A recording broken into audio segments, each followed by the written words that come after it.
So yan guys, mga katiits, andito tayo sa kabilang giveaway. Dito pa rin sa area ng Dagupan. So yan, papasukin natin. Sinisit up lang yung tubig kasi may tubig na sa butas. Ayan, so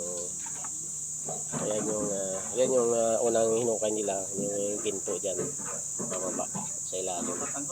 So yan yung emblem niya na marker na fire element.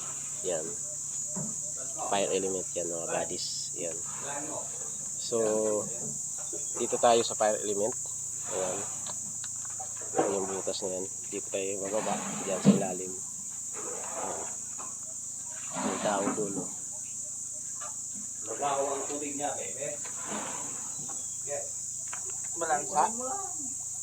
Matatapon sa akin. So pasukin natin, hinintay lang natin, nilimas nila yung tubig na mga 2 galon lang daw. Tingnan natin kung ang quick deposit ay nandyan na sa malapit.